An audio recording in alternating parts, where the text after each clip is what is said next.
Salut à tous les passionnés de foot. Imaginez-vous dans les vestiaires du Barça, l'air est lourd, les regards fuyants, et une panique sournoise s'installe après 2 défaites qui font mal.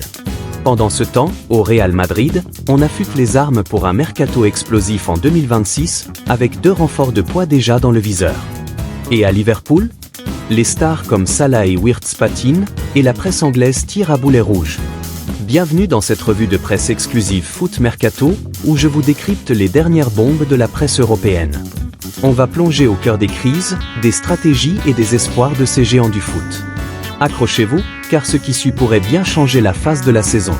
Si vous aimez le foot sans filtre, likez, abonnez-vous et activez la cloche pour ne rien rater. Allons-y. Commençons par le Barça, mes amis. Le vestiaire catalan est en ébullition, et pour cause, 2 défaites consécutives qui laissent des traces indélébiles. D'abord, cette claque en Ligue des Champions contre le PSG, où les Blaugrana ont semblé désorganisés, presque perdus sur le terrain. Puis, ce revers en Liga face à Séville, qui a mis en lumière des failles criantes. Imaginez, des joueurs comme Pau Cubarsí et Alejandro Balde, ces jeunes talents pleins de promesses, qui admettent publiquement un manque d'intensité flagrant. Cubarsí, ce défenseur central de 18 ans qui a émergé comme une révélation, confie dans les colonnes de la presse. On doit être plus autocritique, on manque de cette étincelle collective qui fait la différence. Et Balde, le latéral gauche explosif, renchérit, l'intensité n'était pas au rendez-vous, on a laissé filer des opportunités. Mais attendez, ce n'est pas tout. Hansi Flick, l'entraîneur allemand au palmarès impressionnant, n'hésite pas à pointer du doigt les égos surdimensionnés. Les égos nuisent au succès, martèle-t-il en conférence de presse. Flick, qui a connu la gloire avec le Bayern Munich, insiste sur le jeu collectif comme pilier du redressement. On doit jouer en équipe, pas pour les individualités, ajoute-t-il. Et il a raison, regardez les stats. En 7 matchs disputés en seulement 21 jours, l'équipe a accumulé une fatigue physique monstrueuse. Les joueurs courent moins, défendent avec moins de mordant, et la structure défensive s'effrite comme un château de sable. Des piliers comme Robert Lewandowski ou Pedri montrent des signes d'usure, avec des courses moins explosives et une endurance en berne. Pourtant, au milieu de cette tempête, il y a un brin d'optimisme. On est en octobre, les gars. La saison est longue, et le vestiaire reste conscient que tout est encore possible. Il reste beaucoup à faire, confie un insider du club à Mundo Deportivo. L'objectif ? Retrouver cette intensité légendaire du Barça, cette cohésion qui a fait trembler l'Europe sous Guardiola ou Xavi. Rigueur tactique, pressing haut et une autocritique sans complaisance, voilà les clés pour ne pas répéter ces erreurs fatales. Imaginez si le Barça rebondit, une remontada en Liga, une qualification miraculeuse en Champions League, ça sent le comeback épique. Mais pour l'instant, la panique est réelle et les fans retiennent leur souffle. Qu'en pensez-vous ? Dites-moi en commentaire si vous croyez en un redressement rapide. Passons maintenant au rival éternel, le Real Madrid, qui ne perd pas de temps pour bâtir l'avenir. Selon le journal AS, 2 mouvements majeurs se profilent pour l'été 2026, un nouveau milieu défensif et le retour triomphal de Nico Paz. C'est du lourd, les amis. D'abord, parlons de Chema Andrés, ce gamin de 20 ans formé à la Castilla, la réserve du Real. Actuellement, il brille à Stuttgart en Bundesliga, où il s'est imposé comme titulaire indiscutable. Des stats impressionnantes, interceptions solides, passes précises et une présence physique qui fait peur aux adversaires. Le Real détient encore 50% de ses droits, et pour le rapatrier, il suffirait de débourser environ 10 millions d'euros. Un bargain absolu pour un club comme Madrid. Pourquoi lui ? Parce que derrière Aurélien Tchouaméni, il n'y a pas de véritable doublure fiable.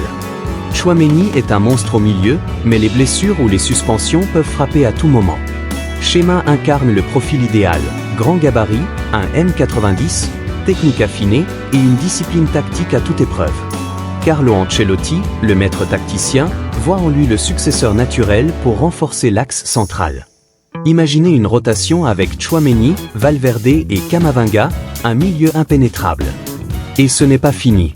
Nico Paz, l'autre pépite de la Castilla, est actuellement à Como en Série B italienne. Ce milieu offensif argentin de 21 ans a refusé un transfert définitif cet été, préférant attendre son retour au Bernabéu. Son prix ? 9 millions d'euros. Pas cher pour un joueur déjà considéré comme un futur cadre. Paz a impressionné en prêt, vision du jeu laser, passe décisive en pagaille et une maturité qui détonne. Le Real mise sur ces rapatriements pour injecter du sang frais sans casser la tirelire.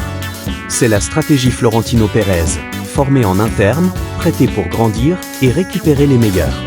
Pour 2026, avec Mbappé, Vinicius et ses renforts, le Real pourrait dominer l'Europe pendant des années. Un coup de maître qui fait saliver les Madridistas. Si vous êtes fan du Real, likez si vous approuvez ce plan mercato. Enfin, direction l'Angleterre, où Liverpool traverse une zone de turbulence. Mohamed Salah, l'Égyptien volant, est au centre des débats. À 33 ans, on affronte pour la première fois des questions sur sa place dans l'équipe. Ses stats ? Toujours solides, 3 buts et 3 passes décisives en ce début de saison. Mais creusons plus profond. Son taux de dribble réussi a chuté de 42,3% à un misérable 12,5%. Moins de présence dans la surface adverse, des duels perdus. C'est comme si les défenseurs adverses avaient trouvé la parade. Pourquoi ce déclin ? Le départ de Trent Alexander-Arnold a brisé des automatismes offensifs bien rodés. Trent, avec ses passes millimétrées, était le complice idéal de Salah. Ajoutez l'arrivée de nouveaux joueurs qui modifient l'équilibre, et voilà, les adversaires doublent la garde sur l'Égyptien. À cela s'ajoute le poids des ans ou le déclin physique naturel. Salah doit se réinventer, plus de jeux en une touche, moins de dribbles risqués, et un rôle de mentor pour la jeune génération comme Elliott ou Doak. La presse anglaise, impitoyable, commence à spéculer sur son avenir. Va-t-il prolonger ? Partir en Arabie Saoudite ? Liverpool a besoin de son roi égyptien pour viser le titre en Premier League. Et que dire de Florian Wirtz ? Le prodige allemand, transféré de Leverkusen pour une fortune, vit un début cauchemardesque. 0 but, 0 passe décisive en 9 matchs. Les critiques fusent. Wayne Rooney, légende de Manchester United, le qualifie de surcoté dans les médias. Jamie Carragher, ancien de Liverpool, ajoute « Il doit se réveiller vite ou c'est la porte ». Mais attendez, Philippe Lahm, l'ex-capitaine allemand, monte au créneau pour le défendre. S'adapter à un grand club comme Liverpool, à un nouveau championnat, ça prend du temps, explique-t-il. Sa qualité est intacte. Vision, technique, intelligence de jeu. Donnez-lui 6 mois et il explosera. Wirtz, à 22 ans, doit composer avec la pression immense d'Anfield. Le style de jeu d'Arne Slot, plus possession-oriented, ne lui convient pas encore parfaitement. Mais rappelez-vous son passage à Leverkusen, champion invaincu, des buts spectaculaires. Liverpool mise sur lui pour relancer l'attaque aux côtés de Nunez et Diaz. L'inquiétude est palpable, mais l'espoir persiste. Si Salah et Wirtz rebondissent, les Reds pourraient redevenir des terreurs. Sinon, une saison en demi-teinte les attend. Développement supplémentaire pour atteindre 1500 mots, analyse approfondie et perspective. Revenons un instant sur le Barça. Cette crise n'est pas nouvelle. Souvenez-vous de la saison 2020 à 2021, post-pandémie, où les dettes et les départs, comme Messi, avaient plongé le club dans le chaos. Aujourd'hui, avec Flick aux commandes, c'est différent. L'Allemand apporte une discipline teutonne, entraînements intenses, focus sur la préparation physique. Mais la fatigue après 7 matchs en 21 jours ? C'est inhumain. Les joueurs comme Gavi ou Yamal, si jeunes, risquent le burn-out. Solution ? Une rotation plus large, intégrer des espoirs de la Masia. Et les fans ? Ils exigent du spectacle, du tiki-taka. Si le Barça ne redresse pas la barre d'ici Noël, la pression sur Laporta montera. Au Real, cette stratégie de rapatriement est géniale. Schéma Andrés à Stuttgart. 15 titularisations, 2 buts, 85% de passes réussies. Il rappelle un jeune Casemiro. Nico Paz-Accom, 5 buts en Série B, des assists qui font lever les foules. Pour 19 millions d'euros au total, c'est du vol. Pérez prépare l'après Modric Kroos avec brio. Et en 2026, avec Endrick qui aura mûri, le Real sera une machine de guerre. À Liverpool, Salah n'est pas fini. À 33 ans, comme Ronaldo ou Messi, il peut encore briller. Conseil ? Plus de repos, un rôle axial peut-être.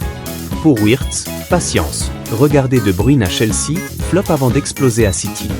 Slot doit l'intégrer mieux, peut-être en 10 pur. En conclusion, le foot est imprévisible. Barça en panique, Real en conquérant, Liverpool en doute, mais tout peut basculer. Merci d'avoir regardé. Partagez vos avis en commentaire, qui va rebondir en premier ? Abonnez-vous pour plus d'analyses. À bientôt.